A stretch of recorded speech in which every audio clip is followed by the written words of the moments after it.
one of the Spring League. This is Fall 2020 edition.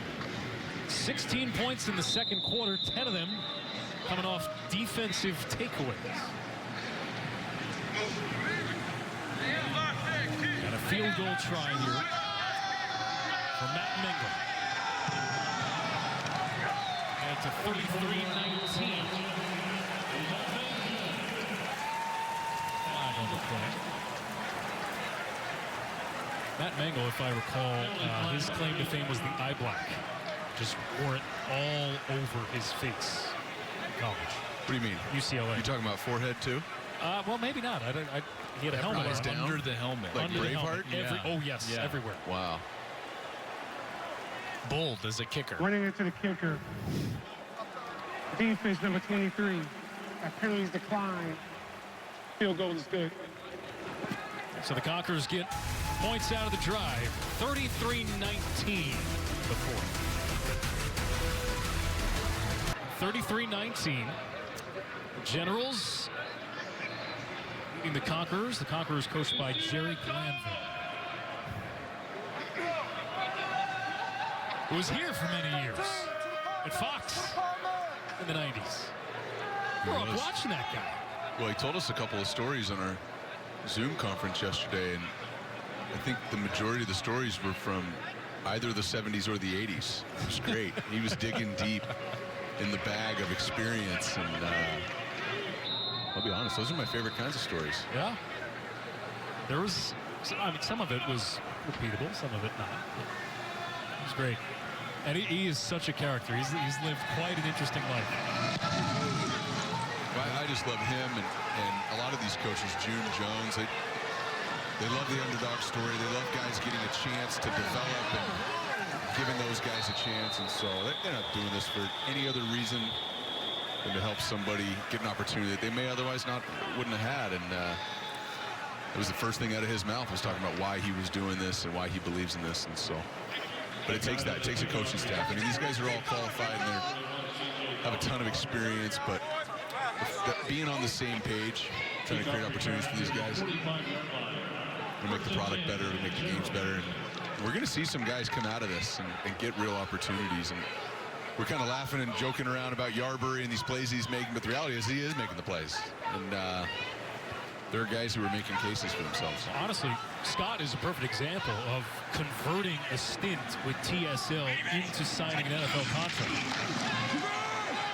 Or at least getting an invite. As McKnight is unable to get back to the line of scrimmage. So Brian Scott, this is his second stint here. He played TSL 2018. He actually went up against Johnny Manziel in a game. Took that experience, took that film, and converted it into a workout with the Chiefs and then a training camp invite with the Falcons. This is game-changing for a lot of these guys. You can see why, right? I mean, he's 21-26, 259, 2 touchdowns. Did have that 1 interception on the Yarbury interception. He was the 2018 Spring League MVP, and he's playing with a lot of confidence tonight in a first game. Just gets rid of it here. And those stats, so we got a flag on the play. I think they hit him high. They were trying to get a screen pass, and I think if they just going to get a roughing the passer call here. Personal foul. Roughing the passer. Defense number 97. 15-yard penalty. Automatic. First down. It's Chris Richardson from UTEP. And he came in at the very end and just kind of took that shot. Every level of football, folks, they're just going to protect the quarterback, in particular when he's got the ball out of his hands. I know that it's close. You can be like, oh, it's within a step or 2 steps. There's really none of that. If they feel like you take a ill-advised shot at a quarterback, that flag's going to come out, and it does there. I mean, we're talking about Brian Scott here. I mean, I honestly believe like a game like how he's played tonight, that's kind of as well as you can play. I mean, just with all the circumstances, the stats are not misleading. 260 yards through the air and 2 touchdowns. Those are not on a screen pass where a guy ripped a 70-yard play and it was a little misleading and whatever. I mean, he's thrown it on every area of the field. He's hit some seams. He's read Hank out early, way back in the first quarter. He went through his progression, and he's been accurate in the red zone. I mean, these games are so hard. Again, it's like a preseason game. It's like an all-star game with the limited preparation going into it, and it's hard to do everything pretty well. Even that's difficult. And not really knowing. You don't go into this game knowing what your O-line is. I mean, you know their names. And so for him to step back there. Let's be honest. Yeah. But for him, he's been patient. He's been accurate. It's a hard game to play well.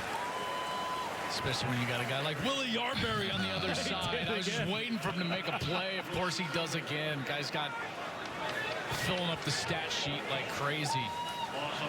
There he is. All right, 90 for the Conquerors. And they're trying to run that same kind of stretch zone, and he just absolutely beats Blake Camper, the right tackle, into the backfield. He's been explosive. He's been disruptive. He's shown athleticism, strength, power.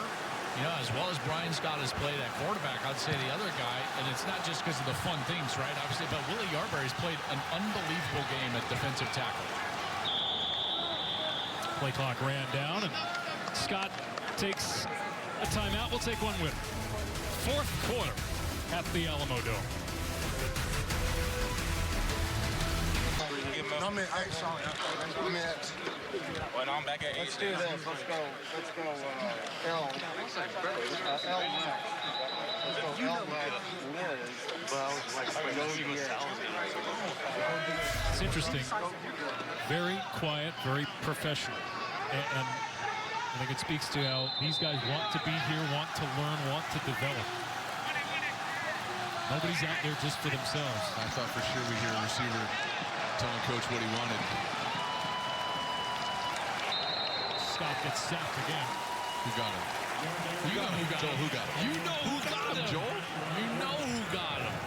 Our guy is just absolutely a man among men. Here he is lined up at that tackle position. They run a stunt, so he loops around, finds himself at the quarterback, and ultimately Brian Scott hits the turf. That rush has done a nice job, and that defense has done everything that they possibly can to keep the Conquerors in the game. Remember, the only real scoring drives that we've seen from that Conquerors team have been on short fields provided by Yarberry and that defense. Yeah, they got 10 points off of those short fields. And we see 4 down fronts. We see 3 down fronts. He's making a case to say, hey, let's do a 1 down front. Give me a shot here. Give me all 5 of those O-linemen to beat. Put him in a tight end. He is certainly worthy of playing goal line fullback. Oh, I mean, that's He'd just be a Vrabel type guy. Oh, 12 catches, 100%. 12 touchdowns, 12 yards. That's actual Vrabel stat line. I know, which is incredible. Which begs the question, why wasn't he covered? Corey Dillon. During the kick, holding, receiving team number 37. After this to the goal, first down Conquerors. Timeout on the field. Conquerors have the ball when we come back. Having himself a night. No doubt about it. And now the question becomes, what do you do with a performance like this? We've seen the interception, the tackles for loss. They can't block him up front, right? It doesn't matter whether he's on a stunt. He's cleaning things up with the hustle. He picks up the fumble. He's all over the place. He's, you know, here he's coming in for another sack. That was his second of the day. So Jordan, it's like at this point, all right, for the people at home, what's his process from this point forward? False start. Offense number 75. 5-yard penalty. Correction. After this to the goal. First down. This is best case scenario. Can't go better for him, right? Like he's here to put together film to make a name for himself. Can't go better for him than this. 1 interception, 1 fumble, 2 sacks.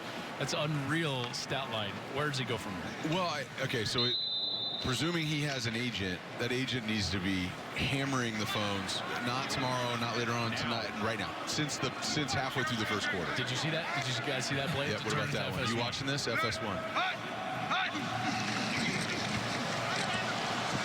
from his own end zone, Anderson completes. And so that agent's got to be hammering the phones.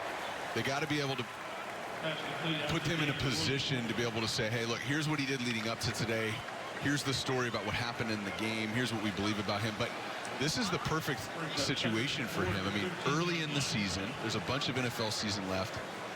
We're all presuming here at the desk, because the way the league's set up, that he would be able to entertain an offer. If that's the case, I mean, Joel, if he can entertain an offer, there's a chance he's not playing next week, right? I mean, that's the goal of being here, right? And Not that he's not playing, it's just that he's not playing here. McMillan back in the game. No, it's not. Anderson diving ahead. Somebody lost a helmet. there you go. There you go. Merrick Jackson from Minnesota waving to the camera. An injury here too. And also part of the conversation, you know, for Yarberry's agent is why he's there. You know, you gotta like fill us in. Why is he here? And Yeah. you know, so that's all part of it, and that's why these guys pay an agent. Easy for these guys to be out of game shape, and big guys, and we see it across the board here, but one of the most impressive things about Yarberry is he's played the entire game. Yep. And it's been an effort, a motor, and you can work out with your personal trainer and work on conditioning all you want. The game shape is different. He's in it. Well, the same goes for any position player. I think there's been a focus here, especially at TSL, on quarterback play and trying to develop these guys. But playing a full game, I mean, you can work out all you want, but go through four It's quarters. just different, Oh, yeah. And even on the injury side, I think we've seen very few injuries tonight, and that's always a concern too. It's certainly been one of the key storylines of the NFL thus far, has been all the soft tissue injuries, the knees, the Achilles, the hamstrings, and groins, and it's just different. We have an offseason like the one we had. You can run around, you can do gassers, you can run stadiums, but game shape is different. It's a short field here. And for McKnight, will take it all the way inside the Conquerors 20. The flag coming in late. We heard a couple of these guys talking with them on Zoom yesterday that they were looking, the Cowboys have a couple quarterbacks down. Oh, maybe I'll get a call. That's right. They know. Yeah. They know what's going on rosters around the league. And even practice squad, there's a domino effect. Well, there's an expanded practice squad roster too. There's literally 4 or 5 more jobs open on each Good team. return. Holding. Number 30, receiving team. 10-yard penalty from the spot of the foul. First down, Generals.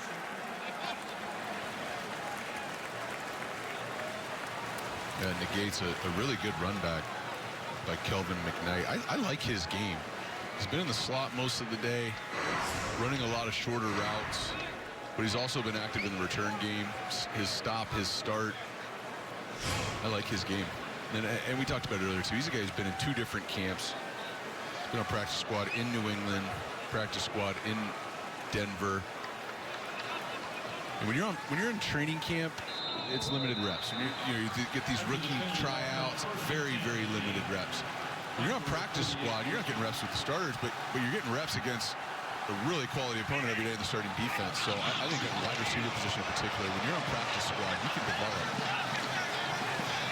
About a running back. Collins made a couple nice plays tonight.